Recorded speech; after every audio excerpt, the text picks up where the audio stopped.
Okay. Well, thanks for inviting me to share. My name is Kristin Robles, and my husband and I are the founders and directors of Rivers of Mercy Children's Home in Juarez, Mexico. Linda just kind of asked me to share with you all the testimony of how Rivers of Mercy came about, how it got started. So I am originally from Albuquerque, New Mexico. Grew up in a Christian home, a Christian family. But I kind of had my own plans for my life, which I naively thought were the Lord's plans for my life as a young girl. And then went on my first mission trip when I was 12 years old. We went on a mission trip to the city of Chihuahua. It's about 4 hours south of Juarez. We were supposed to help build a church down there, but once we got down there, it didn't work out. And our group leader brought us up to Juarez, where we spent the rest of the week helping at a children's home, helping at an orphanage. And the Lord changed my heart like I never thought possible. I can look back and see how God orchestrated things on that trip to really show me his calling for my life.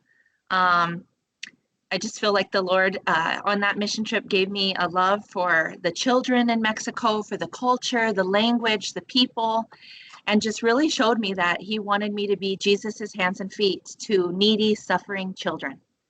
So really from that age on, from the age of 12, I knew that God had called me to be a missionary in Mexico, specifically working with needy, suffering children. I continued to go on lots of mission trips as a teen. My church was very involved in missions. Learned Spanish on the trips and in school, and eventually met my future husband on a mission trip. I was down in Juarez teaching English as a second language at his father's church. Met my husband, who had just graduated from his dad's Bible Institute. So he knew that he wanted to serve the Lord full time, but really wasn't sure in what area. He thought maybe working with youth, maybe in the music ministry because he's a musician. But he met me, and I kind of joke about how he caught my vision for working with children. He says he had never, ever thought of working with kids, but that's pretty ironic because he's like the perfect man to be a father to many children. He's very patient and very capable. Anyway, during the time that we were dating, we saw a really great need in the colonia, in the area of Juarez where his parents lived, for a safe Christian home for children that were being abused and neglected. There were just many different cases in this area of kids that were being abandoned, abused, neglected. So the Lord really showed us that it was his will for us to start a Christian children's home. At the time, we didn't have even a piece of land to build on, let alone financial resources to build with. But we knew that this is what God wanted us to do. So one day at my father-in-law's church, he asked the church congregation to please be praying that God would provide a piece of land for us to build on, to build the orphanage on. And at the end of that church service, an elderly woman in the church came up to us and told us that she wanted to donate half of her piece of land for us to build the orphanage on. And that's where the orphanage is today. So the Lord miraculously provided the land. And then I thought at the time, well, now it's time to fundraise, to raise the funds for the construction of the building because we didn't have any sort of reserve of funds. But my father-in-law, our pastor at the time, really challenged my husband and I, and he told us, if you guys are sure that this is what God wants you to do, you need to just start and watch how God provides. Of course, that seemed very absurd to me at the time, quite illogical to start construction of the orphanage when we didn't even have a reserve of funds. But we decided to take that step of faith and to start, trusting that because this is what God wanted us to do, that he would provide. We drew up the plans. We found an architect, drew up the plans for the building, and started. We literally hand dug the trenches for the footing with help from volunteers, did part of the foundation on our own with volunteer help, really thinking that it would take us 5+ years to build the orphanage because we'd be doing little by little over time. Then, through the providence of God, we ended up meeting a very successful Christian businessman from Kansas City, Kansas, who basically had heard about us and happened to be looking for a ministry to bless with his wealth. And so he contacted us, flew down, talked to us, saw what we had started, and this man ended up funding the construction of the entire building. So what we thought would take years to build took exactly 1 year. This man actually hired a different guy to come live down in Juarez for a year and be the on-site foreman for the job. So the orphanage was built in 1 year, and as you can imagine, to us, this was definitely the Lord confirming that this was his will. So in May of 2007, we were able to receive our first 8 children. We've grown steadily over the years, and we now have about 40 children ranging in ages 3 through 15. Really, our greatest desire and our greatest purpose is that these children who live at Rivers of Mercy would have the opportunity to hear the gospel and to place their trust in Jesus as their Savior and have a personal relationship with Him. Also, we want the kids to feel like they're part of a loving family while they're with us. So from the very beginning, we thought we want to be different than maybe other children's homes or orphanages. We want this to be like a family. We want the kids to feel like they're part of a loving family. And so we try to do things with the kids that a normal family would do. Take them on outings, do fun things with them, keep our numbers not, fairly low. There are other orphanages that have over 100 children. We probably won't ever have more than 50 kids just because we want it to have a family feel. About 6 years after we started the orphanage, the Lord told my husband and I that it was time to start a school for these kids. That was really always part of the original vision, but just wasn't the Lord's timing yet. Really, we had always considered that our biggest need was having a school that was exclusively for the kids at Rivers of Mercy, because many of the children we receive have either never been to school before because of the neglect that they've suffered, or they're very behind academically. Also, quite a few of them have learning disabilities, speech problems, severe behavioral problems, etc. So they're just very needy children. So about 6 years ago, the Lord told us it was time to start a school. My husband and I were pretty terrified because we felt like we were already way in over our heads with work and responsibilities. But we also have a strong conviction that when the Lord tells us to do something, we have to obey. By that time, we had a big piece of land behind the orphanage, but once again, no extra resources to build a school with. But we decided to take that same step of faith that we had with the orphanage and just to start trusting that the Lord would provide and that the Lord would make us capable of doing what we felt very incapable of doing.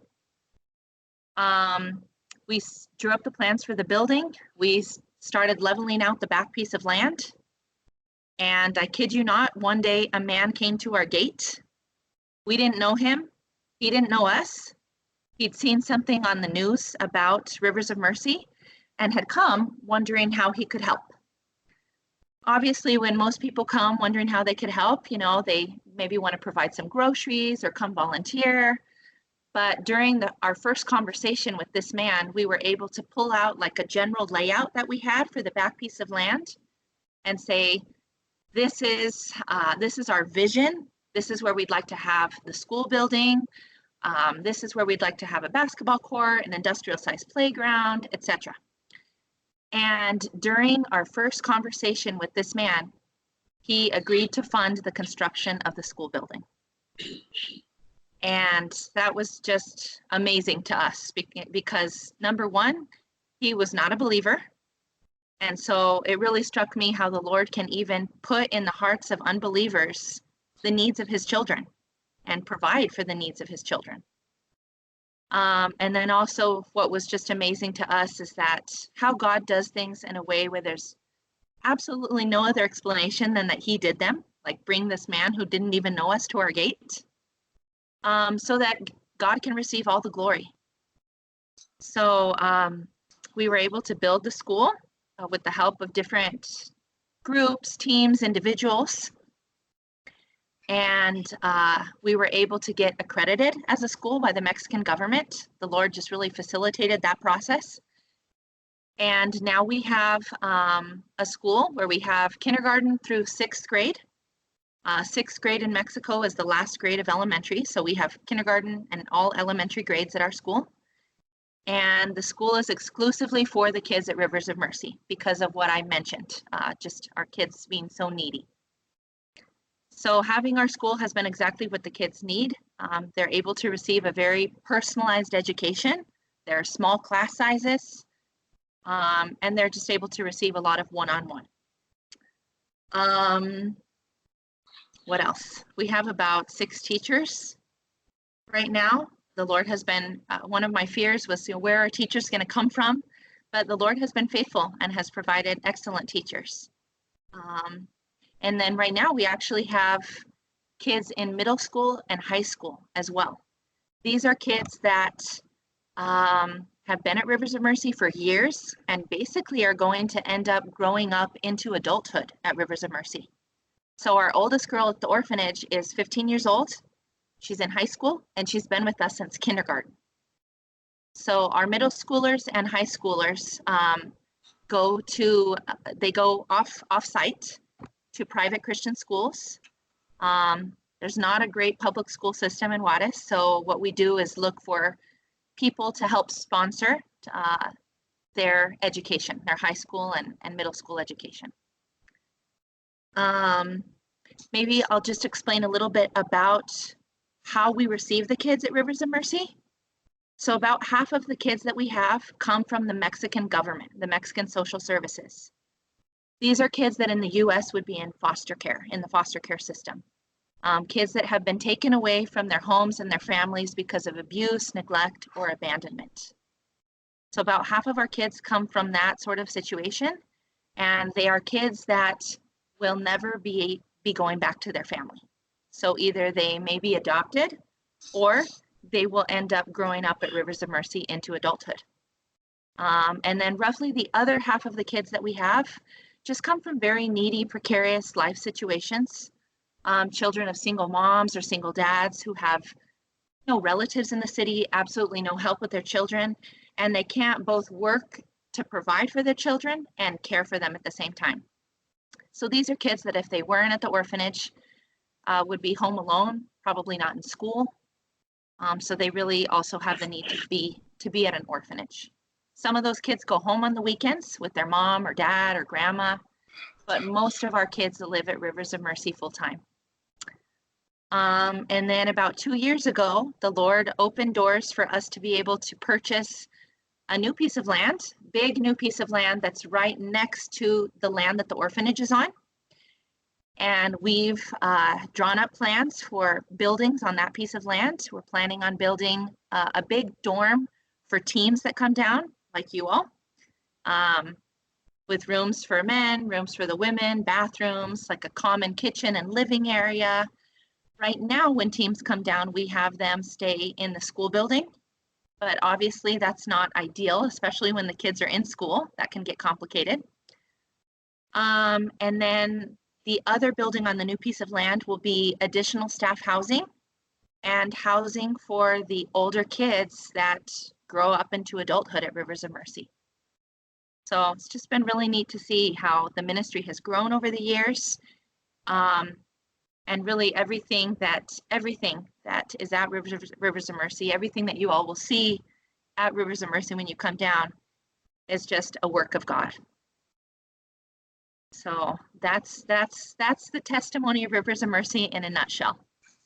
Thanks, Kristin. Can you just talk a little bit about the short-term trips? Like, what can we expect with the folks that come down? What's the routine like, and how do you expect us to help? How do you see us serving at Rivers of Mercy when we come down?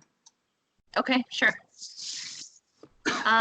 Well, we love when teams come down. The kids love when teams come down.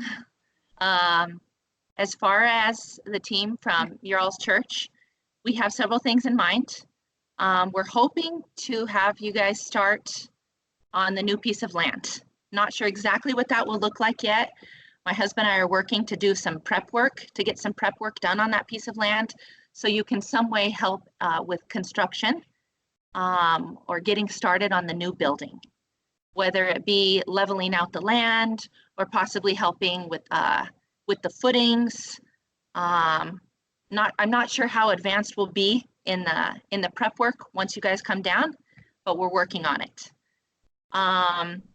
You all are going to be helping with meals. Usually when teams come down, we make some meals and we have the team make other meals, both for your guys' team and for the kids and staff at the orphanage. There's always work that needs to be done as far as helping clean the kitchen, laundry, matching socks, as you can imagine, cleaning, organizing projects, and I'll also have some other projects to be done at the orphanage, maybe some painting and things like that. So we're working on a plan. All right, any other questions? Where is this place, Bob?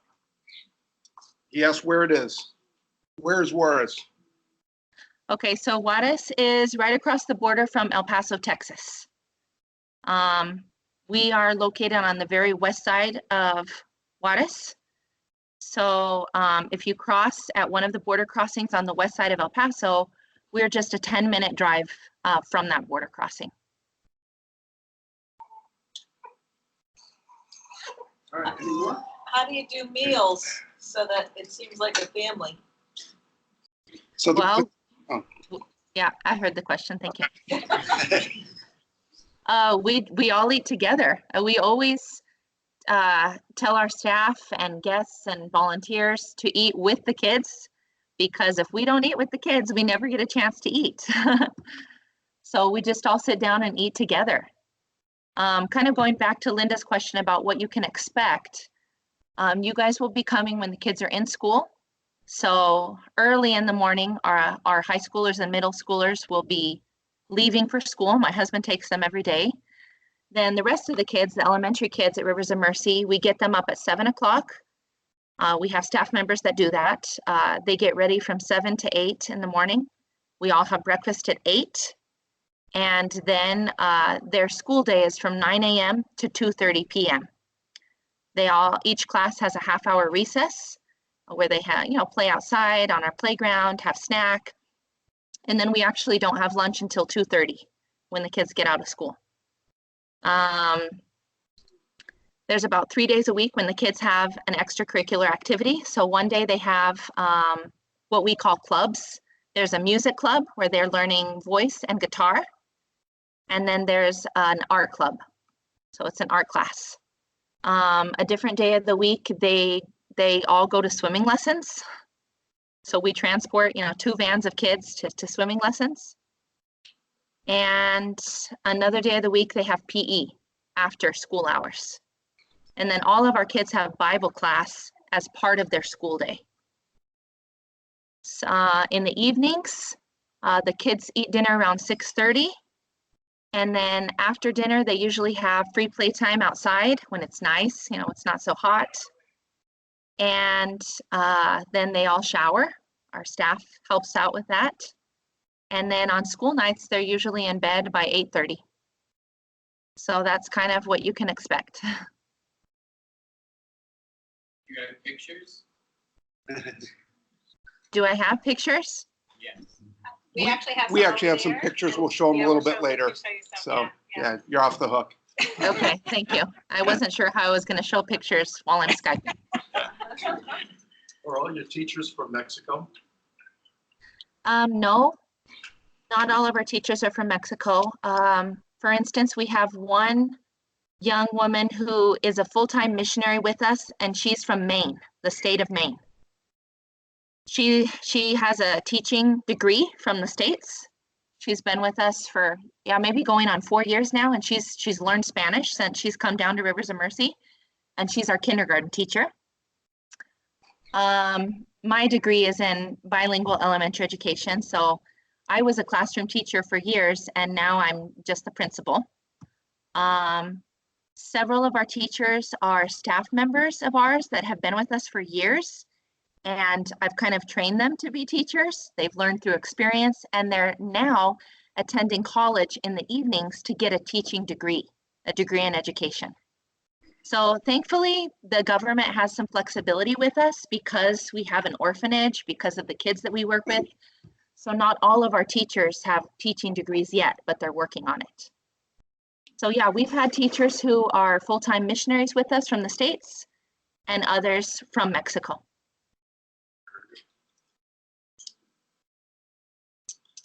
Okay. Well, thank you, Kristin. Before we say goodbye to you, I just want to pray for you and your family, all the stuff that's going on down there, and also for the group that will be heading down in the fall. So let me pray. And Heavenly Father, we just thank you for this time that we can come together and be reminded of the work that you're doing in Juarez, especially at Rivers of Mercy, Lord. I think of